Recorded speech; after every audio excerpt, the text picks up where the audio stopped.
je préside l'association C'est possible. C'est possible, c'est 500 bénévoles dans 150 lycées contre le décrochage scolaire et pour l'insertion professionnelle. Et nous avons actuellement 500 binômes de mentorat. Nous sommes en partenariat avec EMCC, qui a 3200 adhérents dans le mentorat, dans le coaching, dans la supervision. Et puis, nous sommes partie de Collectif Mentorat, pour lequel j'ai travaillé aussi sur le label qualité, avec ses 74 associations.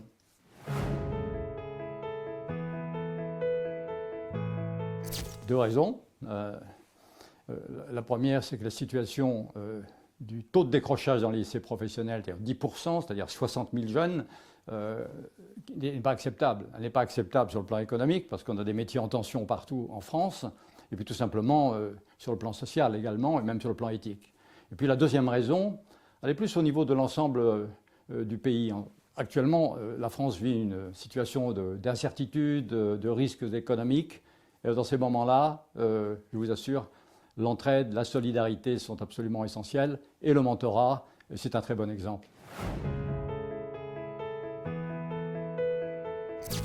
Le mentorat, c'est 3 fois gagnant. C'est gagnant pour le mentoré parce que, vous savez, pour un jeune mentoré, avoir un adulte mentor pendant 1 heure par semaine, par exemple, pendant une longue période, ça n'a pas de prix. Ça n'a pas de prix pour son estime de soi, pour sa confiance en soi, pour la recherche de ses talents. Mais c'est aussi gagnant pour le mentor. Parce que pour le mentor, d'abord, le mentorat, c'est une cause qui procure du bien-être, mais c'est aussi en matière d'empathie une très belle école. Vous savez, l'empathie, c'est ce qui permet d'avoir de l'impact sans autorité hiérarchique. Et puis le mentorat, c'est aussi gagnant pour l'ensemble de la société, comme je l'évoquais, c'est-à-dire qu'on a besoin vraiment, en ce moment, de démontrer cette solidarité entre, je veux dire, des personnes qui ne se verraient pas forcément au quotidien.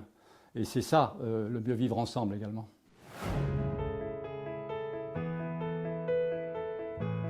C'est la période des bonnes résolutions, donc je souhaite à toute l'assistance une excellente année pour tous, pour vos proches, etc. Mais aussi pour cette année prendre une bonne résolution, qui pourrait être par exemple le mentorat. Vous savez, l'essayer, c'est l'adopter.